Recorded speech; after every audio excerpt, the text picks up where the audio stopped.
Halo guys, Assalamualaikum warahmatullahi wabarakatuh. Jumpa lagi dengan saya, Adu MT.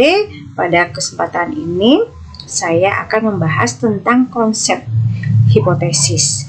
Semoga pembahasan kita ini dapat bermanfaat buat kita semuanya dan dapat kita aplikasikan untuk kedepannya. Nah, sebelum memulai, sebaiknya jangan lupa like, subscribe, and share ya, supaya video ini lebih berkembang lagi dan dapat bermanfaat bagi yang lainnya juga. Oke, terima kasih. Untuk pembahasan pertama yaitu adalah pengertian hipotesis. Di sini hipotesis merupakan jawaban sementara yang hendak diuji kebenarannya. Kemudian hipotesis juga mengartikan sebuah pernyataan mengenai hubungan proposisi tentatif mengenai hubungan antara dua variabel atau lebih mengenai fenomena atau variabel. Nah, di sini ada fungsi utama dari suatu hipotesis penelitian. Nah, fungsi utamanya adalah merupakan sebagian pedoman dalam memberikan arahan dan jalannya kegiatan penelitian yang dilakukan, mulai dari penyusunan desain penelitian, kemudian menentukan kriteria dalam penyusunan instrumen penelitian, kemudian termasuk juga berfungsi sebagai pedoman dalam penetapan indikator-indikator tentang aspek-aspek atau variabel-variabel yang akan kita ukur, juga sebagai pedoman dalam menentukan teknik analisis data penelitian.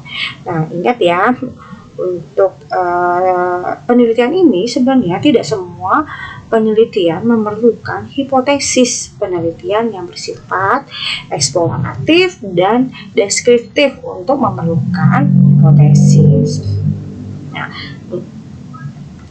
Nah, selanjutnya adalah pembagian hipotesis. Untuk pembagian hipotesis yang pertama itu berdasarkan tingkat eksplanasi hipotesis yang akan diuji atau bentuk jenis masalahnya. Di sini ada 3. Pertama itu adalah hipotesis deskriptif. Nah, contohnya misalnya ya, pelayanan rumah sakit X tidak memuaskan. Kemudian kinerja keuangan rumah sakit X baik. Kemudian semangat kerja karyawan rumah sakit X itu tinggi. Ini adalah contoh dari hipotesis deskriptif ya. Yang kedua adalah hipotesis komparatif. Nah, hipotesis komparatif ini bisa kita ungkapkan seperti misalnya rumah sakit X lebih memuaskan dibandingkan pelayanan rumah sakit X. Nah, itu contoh pertama. Contoh kedua, misalnya hipotesisnya kinerja keuangan rumah sakit X lebih baik dibandingkan dengan kinerja rumah sakit X. Nah, contoh berikutnya adalah misalnya hipotesisnya semangat kerja rumah sakit X lebih tinggi dibandingkan dengan semangat kerja rumah sakit Z. Nah, itu adalah hipotesis komparatif. Nah, selanjutnya adalah hipotesis asosiatif. Ini untuk hipotesis asosiatif ini contohnya misalnya hipotesisnya itu menggambarkan kepuasan pasien berpengaruh signifikan terhadap loyalitas pasien. Nah, contoh berikutnya bisa saja jumlah pasien berpengaruh terhadap kinerja keuangan rumah sakit X. Nah, berikutnya contohnya terus semangat kerja karyawan berpengaruh positif terhadap produktivitas karyawan ya. Seperti ini gambarannya kira-kira. Oke. Untuk yang berikutnya adalah pembagiannya berdasarkan uji statistik. Nah, kalau berdasarkan uji statistik di sini ada 2 contoh hipotesis ya. Jadi ada gambaran hipotesisnya itu ada 2 maksudnya. Nah, pertama hipotesis nul dan hipotesis alternatif ya. Nah, kalau misalnya hipotesis nul atau H0 ini merupakan hipotesis yang menyatakan tidak ada perbedaan suatu kejadian antara dua kelompok. Misalnya ini gambarannya ya, tidak ada perbedaan berat badan bayi antara ibu merokok dibandingkan ibu yang tidak merokok. Nah, ini artinya tidak ada hubungan ibu merokok dengan bayinya. Nah, sementara untuk hipotesis alternatif atau kita gambarkan dengan HA, ini misalnya hipotesis yang menyatakan ada perbedaan suatu kejadian antara dua kelompok. Contohnya, ada perbedaan berat badan bayi antara ibu merokok dibandingkan ibu yang tidak merokok. Nah, artinya di sini ada hubungannya antara ibu merokok dengan berat badan bayi. Oke, ini ada berdasarkan uji statistik. Nah, untuk hipotesis alternatif ya, kita gambarkan ada dua jenis di sini hipotesis alternatif. Nah, yang pertama adalah hipotesis one pilot atau satu arah. Nah, bila hipotesis alternatifnya ingin mengetahui lebih lanjut mana yang lebih tinggi atau lebih rendah, nah kita bisa menggunakan hipotesis atau contohnya ya, gambaran hipotesisnya adalah ibu perokok akan melahirkan berat badan bayi lebih rendah dibandingkan ibu yang tidak merokok ya. Ini seperti hipotesis one-tile. Nah, kalau misalnya hipotesis two-tile ya, bila hipotesis alternatifnya hanya ingin melihat perbedaannya saja, beda ya, yang one-tile itu adalah lebih tinggi dan lebih rendah ya, untuk mengetahui lebih lanjut mana yang lebih tinggi dan lebih rendah. Sementara untuk hipotesis one-tile itu ingin melihat perbedaannya saja ya. Contohnya misalnya ada perbedaan berat badan bayi antara ibu perokok dibandingkan dengan ibu tidak merokok. Nah, seperti ini kira-kira gambarannya untuk hipotesis alternatif ya. Nah, ciri-ciri hipotesis yang baik itu pertama dinyatakan dalam kalimat yang tegas ya. Misalnya nih, upah memiliki pengaruh yang berarti terhadap produktivitas karyawan. Di sini jelas ya, itu upah ya. Upah ya, dimana upah sangat berpengaruh untuk produktivitas setiap karyawan yang bekerja. Nah, yang kedua, untuk menggambarkan tidak jelasnya atau tidak tegasnya, misalnya upah memiliki pengaruh yang kurang berarti terhadap produktivitas karyawan ya. Nah, ini sini tidak jelas ya, kurang berarti, jarang sekali ya. Kemudian yang kedua itu dapat diuji secara alamiah ya. Nah, contohnya upah memiliki pengaruh yang berarti terhadap produktivitas karyawan ya. Ini dapat diuji ya, kalimatnya. Produktivitas terhadap upah ya, atau terhadap produktivitas. Yang kedua itu batu yang belum pernah terlihat oleh mata manusia dapat berkembang biak. Nah, sini ya mustahil gitu ya, kita nggak bisa juga membedakan mana sih batu yang pernah dan tidak pernah kita lihat ya. Nah, pada hipotesis ini tidak dapat dibuktikan. Kenapa? Karena kita tidak dapat mengumpulkan data tentang batu yang belum terlihat manusia. Yang ketiga adalah dasar dalam merumuskan hipotesis kuat. Nah, contohnya yang kuat itu adalah harga barang berpengaruh negatif terhadap permintaan ya. Nah, di sini memiliki dasar kuat, yaitu teori permintaan dan penawaran ya. Nah, jadi kalau misalnya harga barangnya rendah ya, permintaan akan lebih banyak ya. Nah, banyak, siapa sih yang nggak suka kalau harga barang rendah? Pasti banyak. Karena kalau misalnya ada promo-promo ya, pasti ya para ibu-ibu biasanya ya suka belanja, karena harga barang itu sangat berpengaruh dengan permintaan. Kemudian untuk yang kedua itu adalah uang saku memiliki pengaruh yang signifikan terhadap jam belajar mahasiswa. Ya, di sini tidak memiliki dasar yang kuat gitu ya. Mau dikasih uang saku seberapapun ya, itu tidak akan mengikat ya. Tidak dapat mengikat mahasiswa untuk tetap belajar di kelas gitu. Ada ya walaupun uangnya banyak juga ya, dikasih uang saku sama orang tuanya ya, tetap aja ada yang tidak ke kampus misalnya, atau belajar masuk ke kampus sebentar terus keluar ya. Nah ini tidak bisa mempengaruhi signifikasi terhadap jam belajar mahasiswa. Nah, kriteria hipotesis di sini pertama, hipotesis harus disusun dalam kalimat yang menyatakan hubungan antara dua variabel atau lebih. Yang kedua, hipotesis harus dilandasi argumentasi yang kuat berdasarkan pada teori dan atau pengalaman lapangan yang kuat. Yang ketiga, hipotesis harus dapat diuji dan diukur atau stable and measurable melalui penelitian lapangan. Yang keempat, hipotesis harus disusun dalam kalimat yang singkat dan jelas.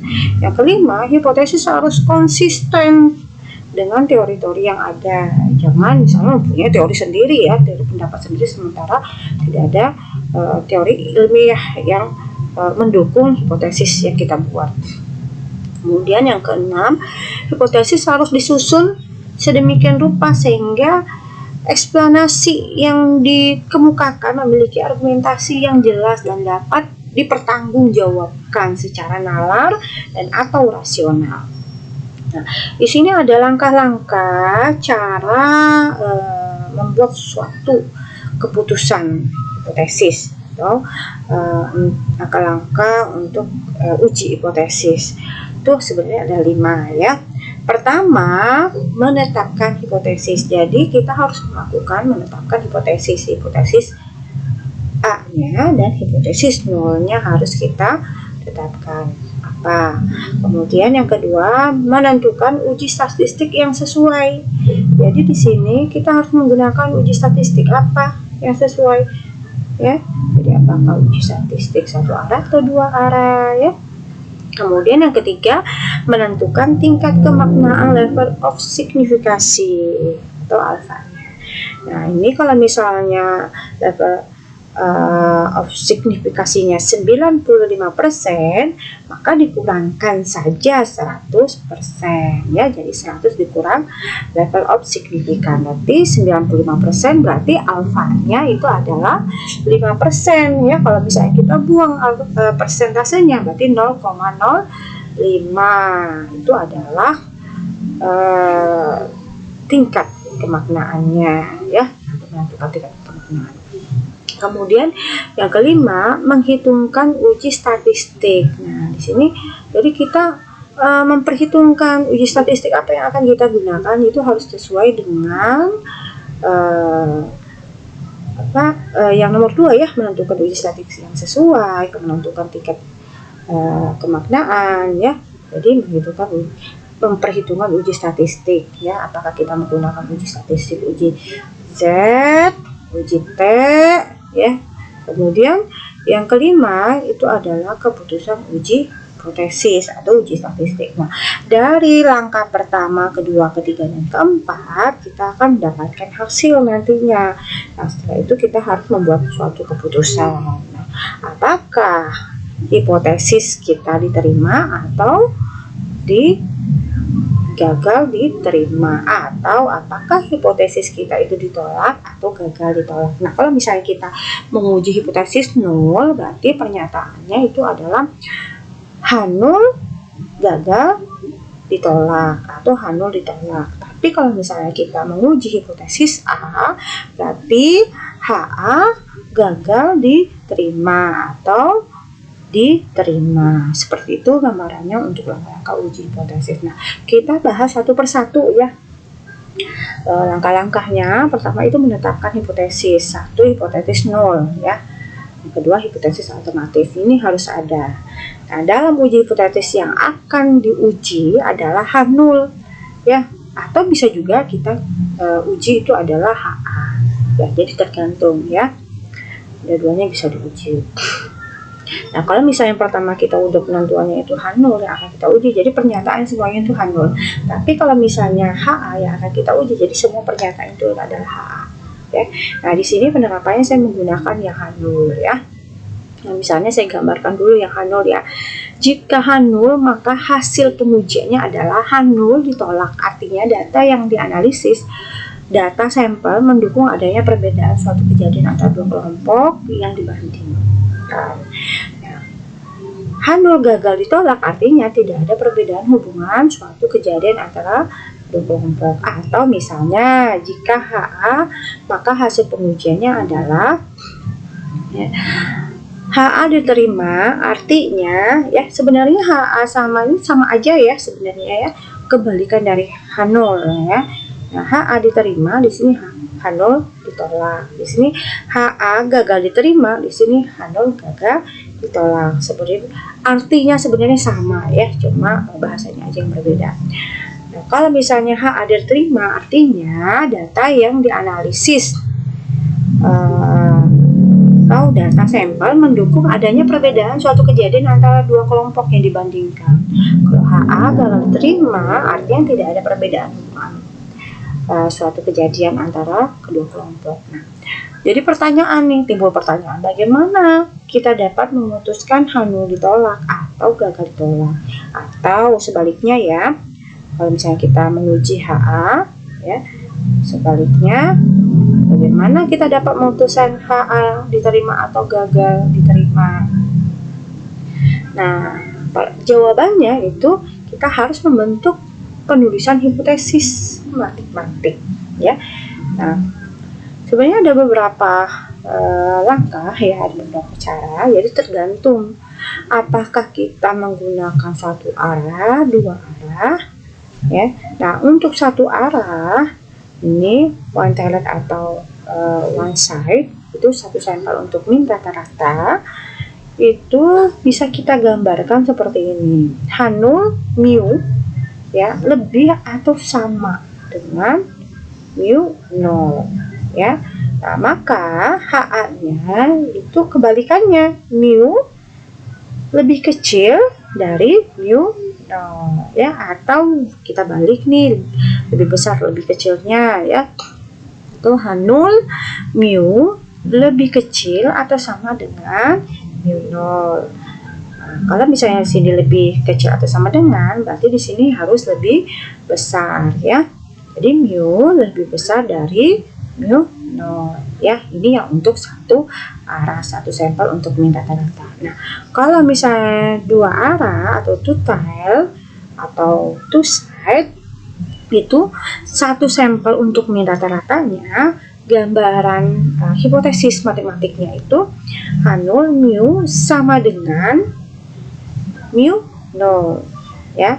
Kalau di sini sama dengan, berarti di sini harusnya tidak sama ya. Jadi HA itu gambarannya mu tidak sama dengan mu 0 ya, seperti ini.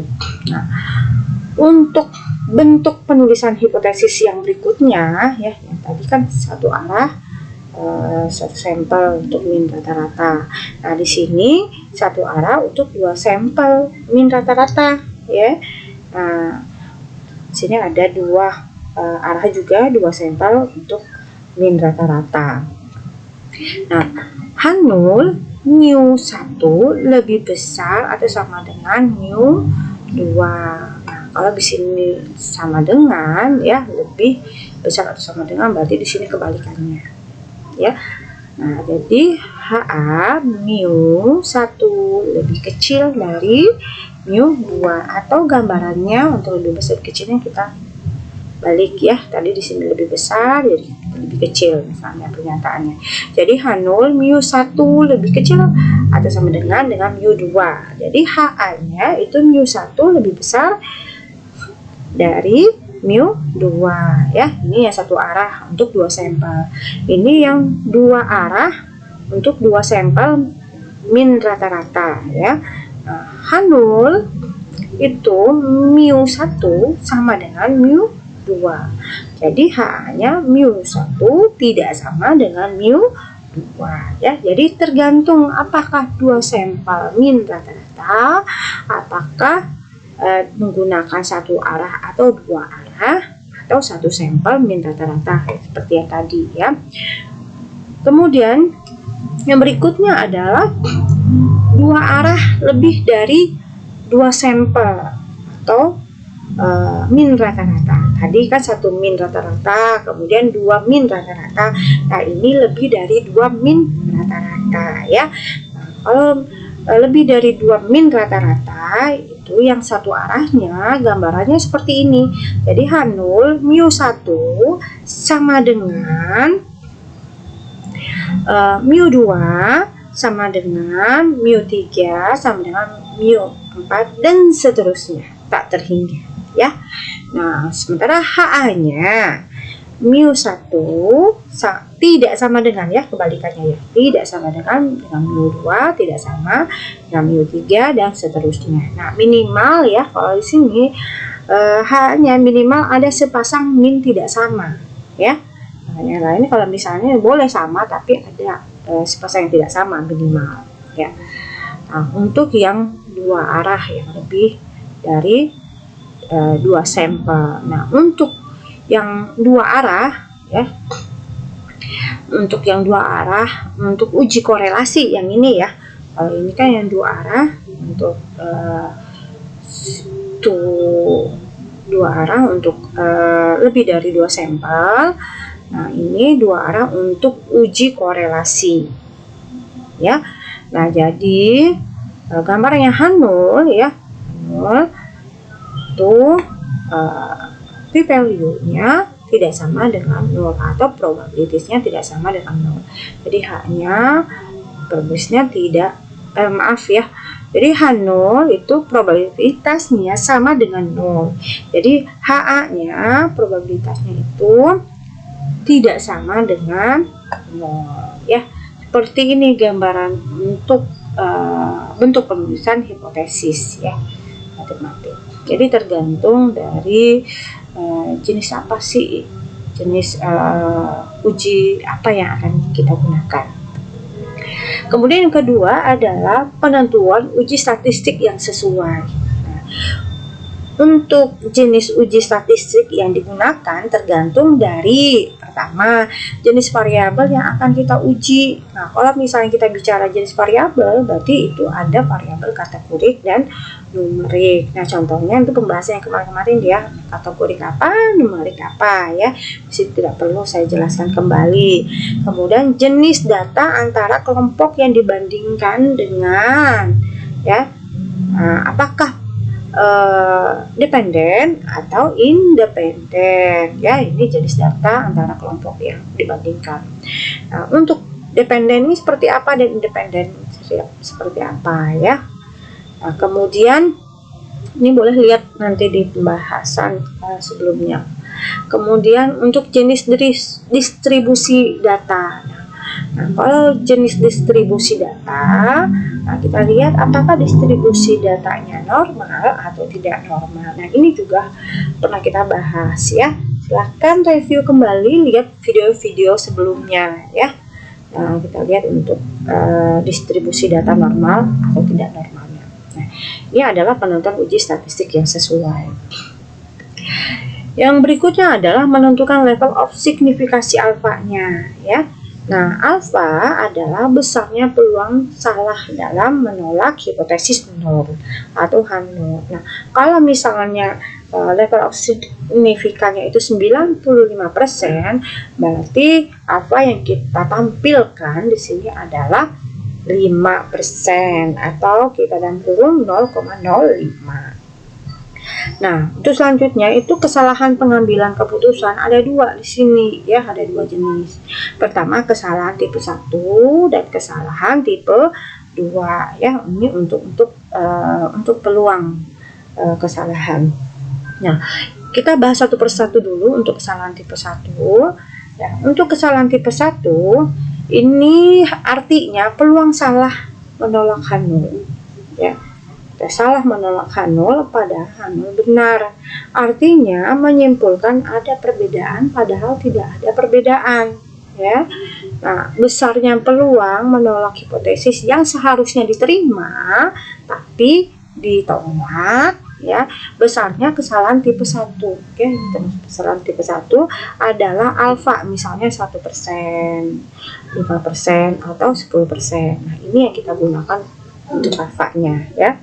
Nah, untuk kesalahan tipe 2 Artinya peluang salah tidak menolak H0, padahal sesungguhnya H0 salah, ya. Nah, artinya ya menerima H0, ya, padahal H0-nya salah, ya, ungkapan dari H0 salah. Artinya menyimpulkan tidak ada perbedaan, padahal sesungguhnya ada perbedaan, ya. Nah, besarnya peluang menerima hipotesis yang seharusnya ditolak, besarnya kesalahan tipe 2 adalah 1 dikurang alfa sama dengan beta, ya. Jadi ini kita menggunakan ini. Tapi pada kesempatan ini kita akan menggunakan kesalahan tipe 1, menggunakan alfa, ya. Oke. Untuk selanjutnya itu adalah menentukan batas kritis, ya. Sini. Nah, pada tahap-tahap atau langkah-langkah uji hipotesis, ya, kita menentukan level of signifikan alfanya.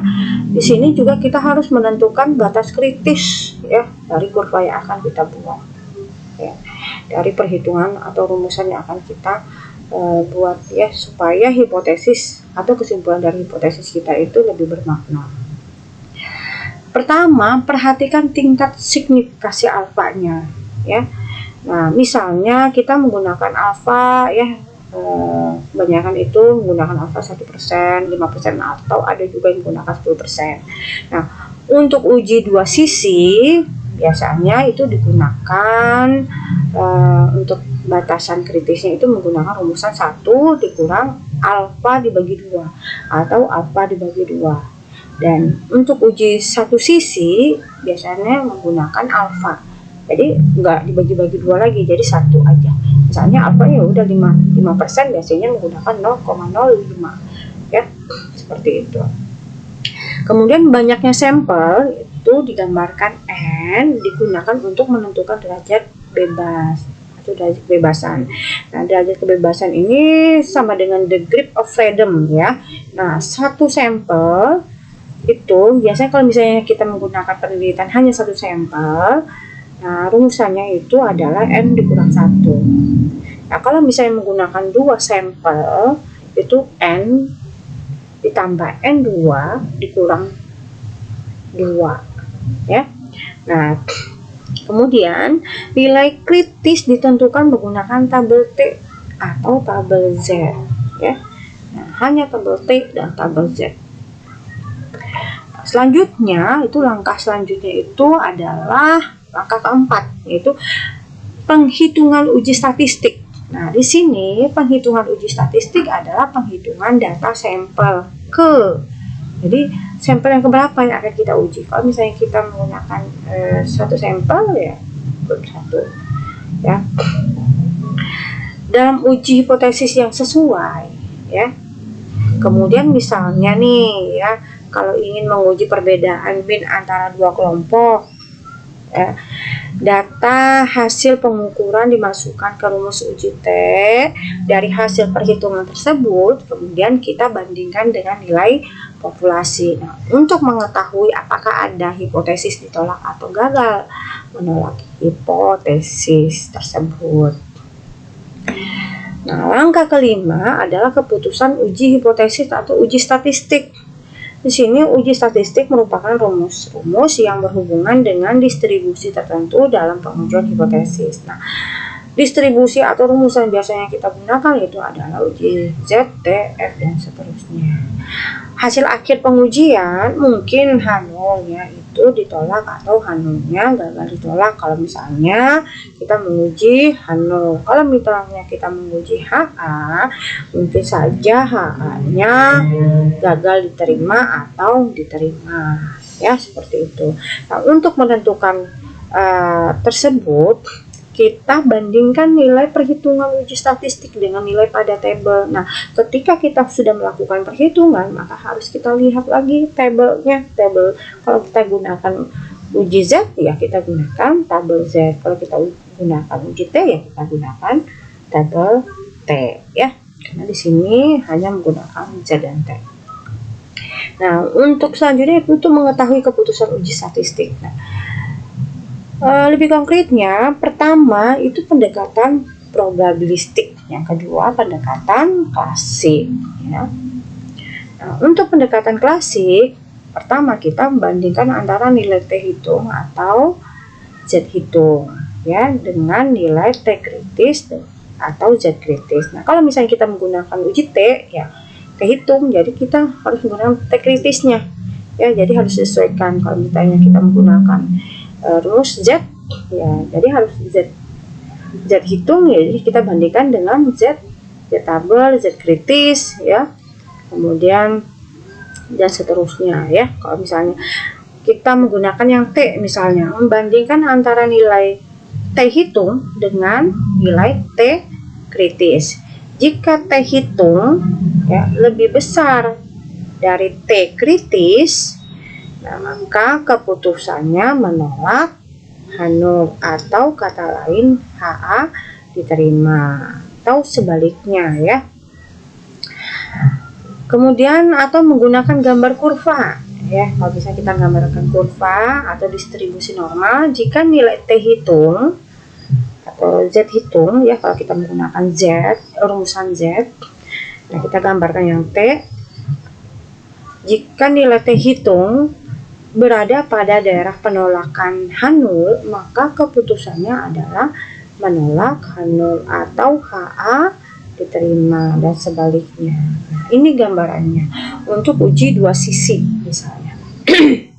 Untuk hipotesis matematiknya gambarannya seperti ini. Jadi H0 rata-rata sama dengan mu, dan HA-nya itu rata-rata tidak sama dengan mu. Jadi karena H0-nya itu sama dengan, berarti H-nya tidak sama. Nah, ini adalah batas kritis ya, batas kritisnya.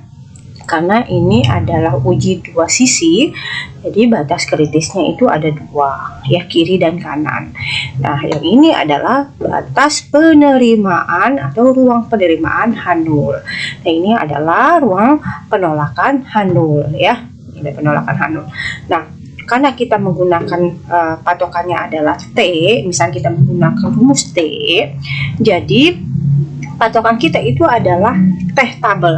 Jadi T hitung kita bandingkan dengan T tabel. Nah, kalau misalnya T tabelnya itu berada pada area penerimaan H0, maka H0-nya ini di sini itu gagal ditolak ya, berarti H0 itu rata-rata sama dengan mu ya. Nah, kalau misalnya nilai T tabelnya itu di luar area penerimaan, yaitu berada pada di luar ya, di sini daerah penolakan H0 di sini atau di sini, maka artinya H0-nya ini ditolak, artinya H-nya yang diterima, maka hasilnya adalah rata-rata tidak sama dengan mu. Ini untuk contoh uji dua sisi. Nah, selanjutnya untuk uji satu sisi, di sini saya gambarkan untuk sisi kanan ya.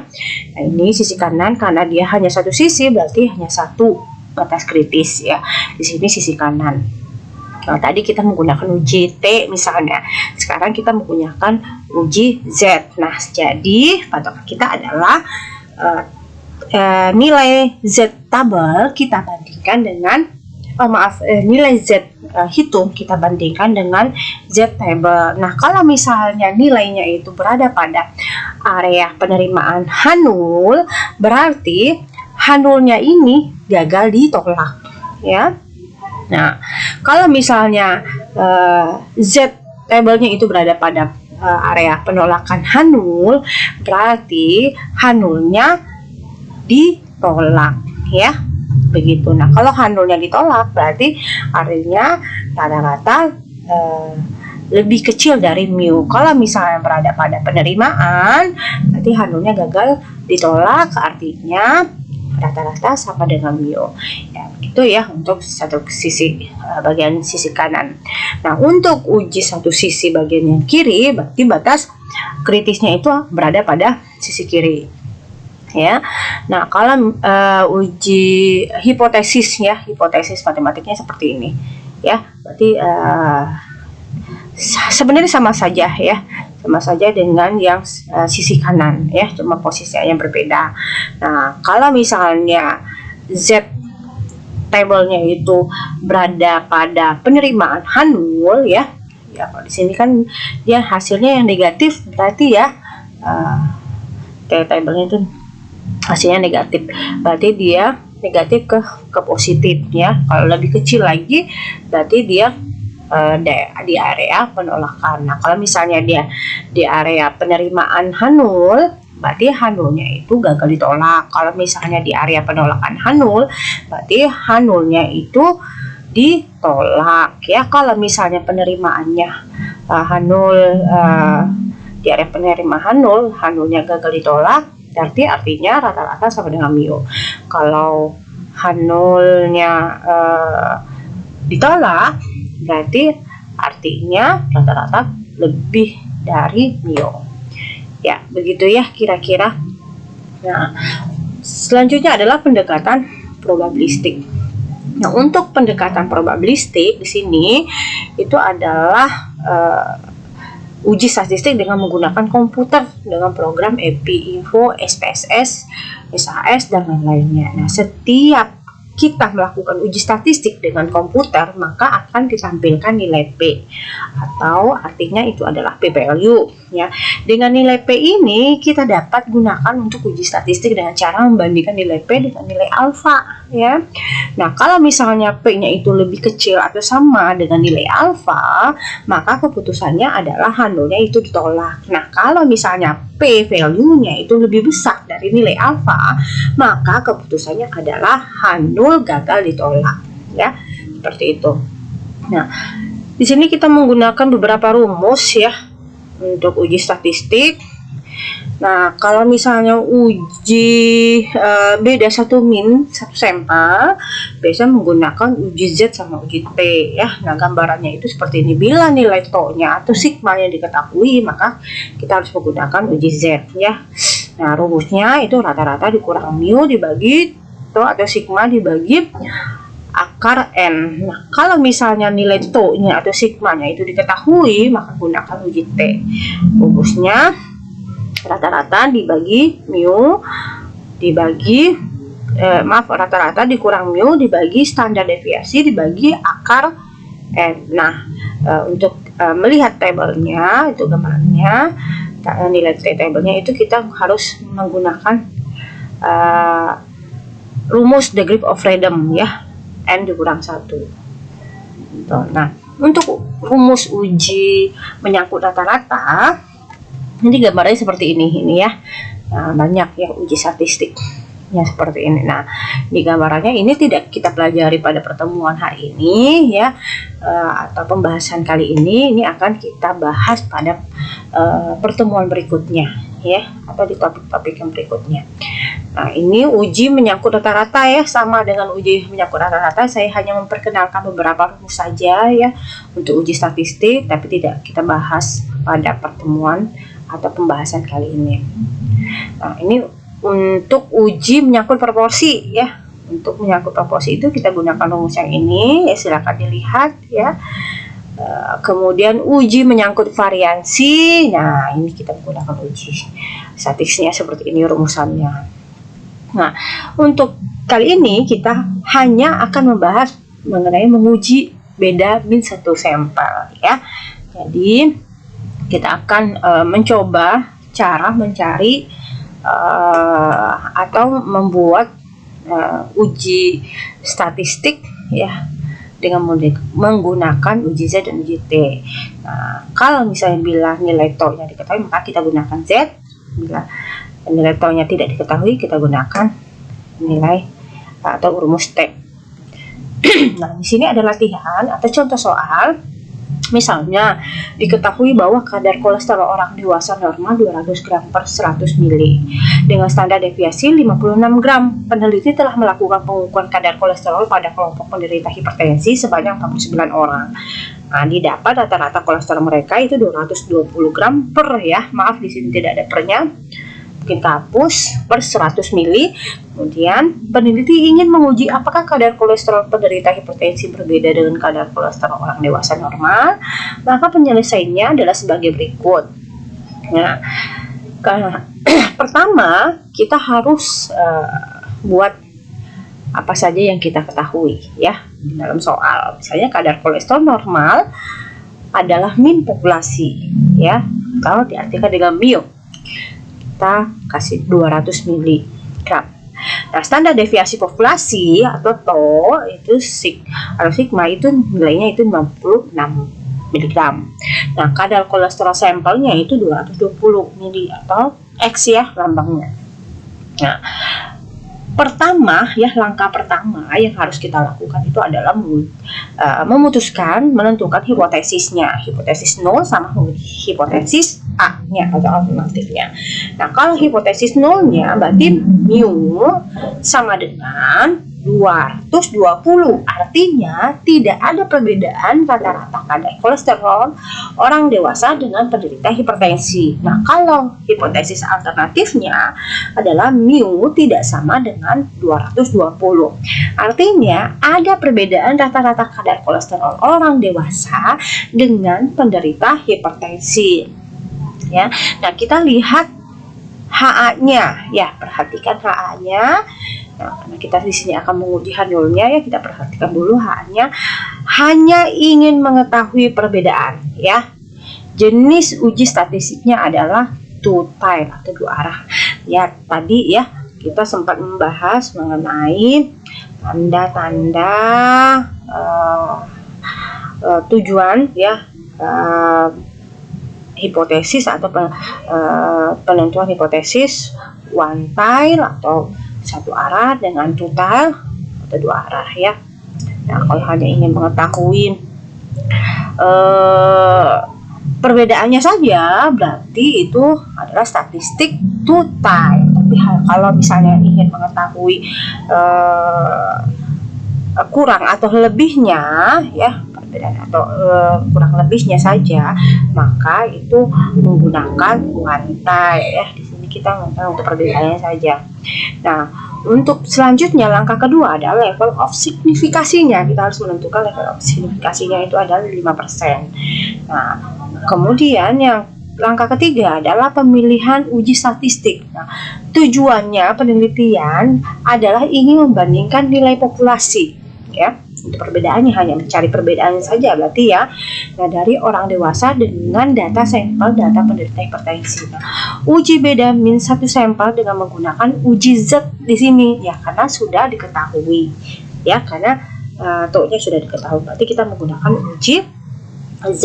Nah, selanjutnya perhitungan uji statistiknya ya, kita cari rumus atau bikin rumusnya, kemudian kita masukkan nilai-nilainya ya. Karena rata-rata tadi 220 kita kurangi dengan mu-nya ya. Kemudian kita bagi ya, TO-nya itu 56 dibagi akar 49 sampelnya. Jadi hasilnya 2,5 gitu ya. Jadi Z hitung kita nilainya itu adalah 2,5. Nah, keputusannya sekarang kita harus menentukan keputusan uji statistiknya. Apakah H0 ditolak, atau misalnya H0 gagal ditolak, atau misalnya kata lain ya dengan arti yang sama sebenarnya ungkapannya kalau kita menguji H-nya, apa HA diterima atau gagal diterima ya. Nah, kita harus melihat tabelnya ya. Nah, sebelum kita melihat tabel ya, kita harus melakukan pengujian statistik yang lain, yaitu pendekatan uji statistik, pendekatan probabilistik dan pendekatan klasik ya. Nah, kalau pendekatan probabilistik itu kita menggunakan SPSS ya, kalau klasik ya kita menggunakan perhitungan uji statistik.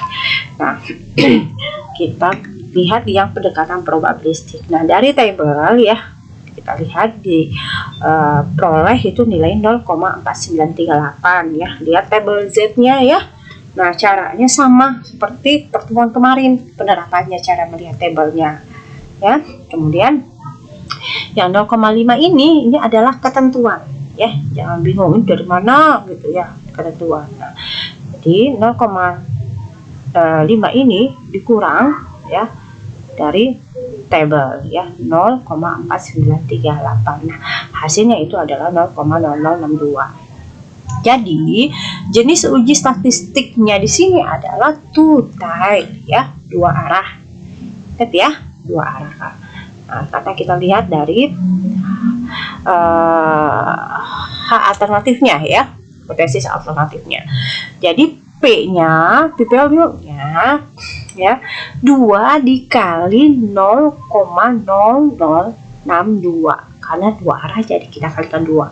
Jadi sama dengan 0,012. Nah, jadi nilai P, ya, P value-nya di sini adalah 0,012. Ya. Jadi alfanya 5%, kita jadikan 0,05. Ya, jadi P-nya kita bandingkan, ya.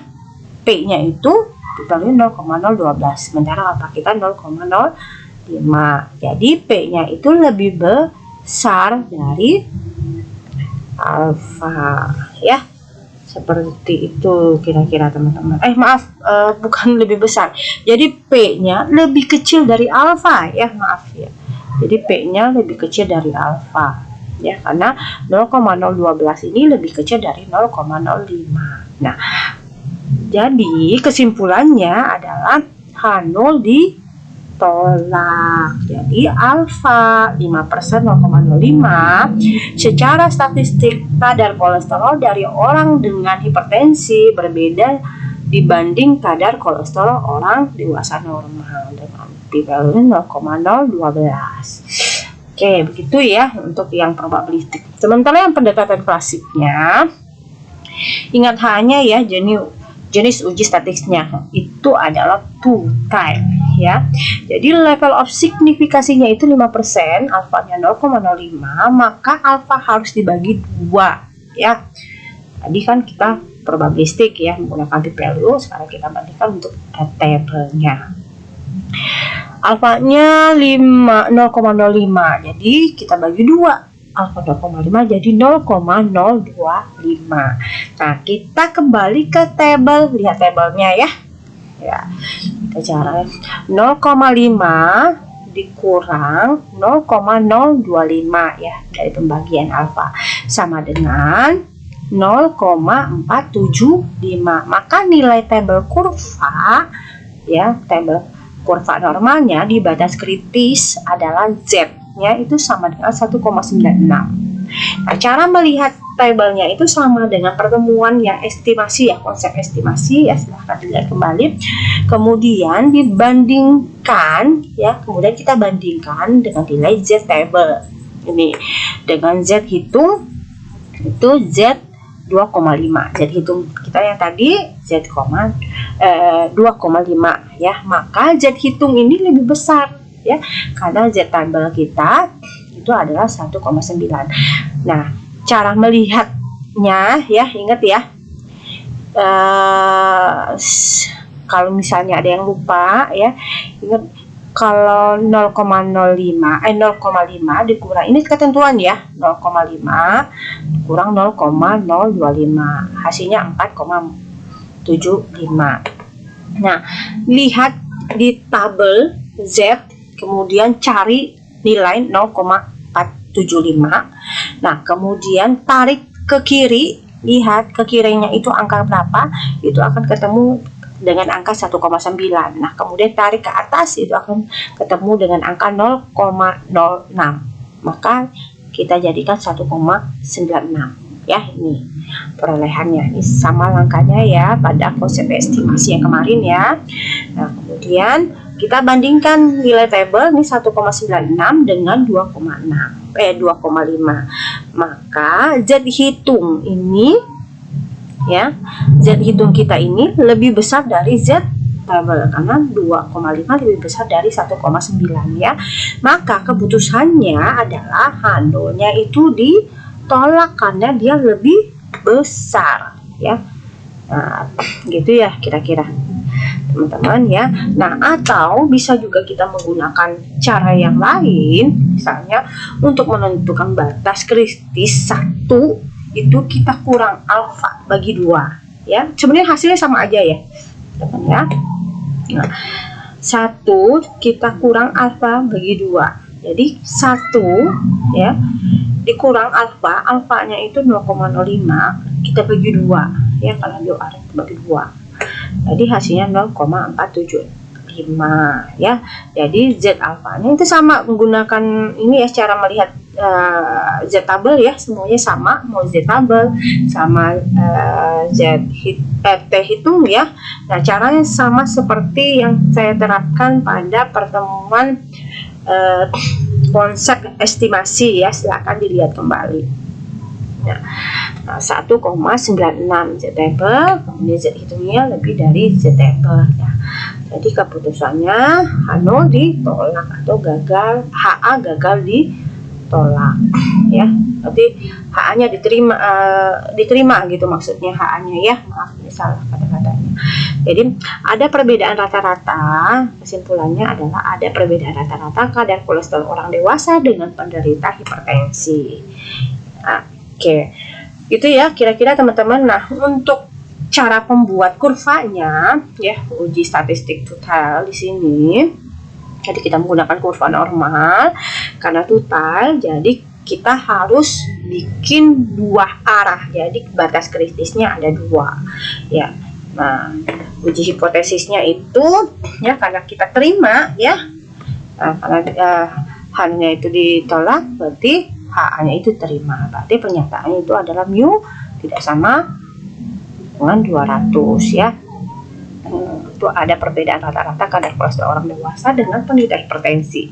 Nah, kita tentukan batas kritisnya itu, berarti batas kritisnya itu 1,96, berarti di sini minus 1,96 ya. Menggunakan alfa ya, alfa itu 1 kurang alfa sama dengan 95% ya, karena 1 dikurang alfa kita 5 kan ya, 1 dikurang 5 berarti 95%. Nah, penerimaan di sini penerimaan H0, di sini penolakan H0 ya. Nah, keputusan uji statistiknya H0 ditolak atau HA diterima. Nah, keputusannya adalah ada perbedaan rata-rata kadar kolesterol orang dewasa dengan penderita hipertensi. Begini ya. Nah, untuk selanjutnya adalah uji T. Nah, untuk uji T tidak saya terapkan di sini. Silahkan teman-teman lihat di latihan buku merahnya ya. Maaf saya lupa halamannya berapa. Silahkan dibuka ya. Uji hipotesisnya ya, contohnya sama karena penerapan uji Z-nya ini juga saya mengambil dari buku merah ya. Silahkan kalian teman-teman semuanya latihan sendiri ya, nanti dibuat secara kelompok, kemudian di-share kembali di kelas Edmodo ya. Begitu ya kira-kira untuk pembahasan konsep hipotesis ya teman-teman. Oke, terima kasih atas perhatiannya semuanya ya, lebih dan kurangnya saya mohon maaf ya. Semoga video ini bermanfaat bagi kita semua ya.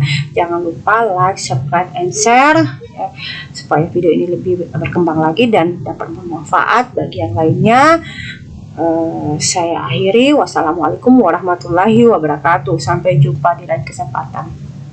Dadah.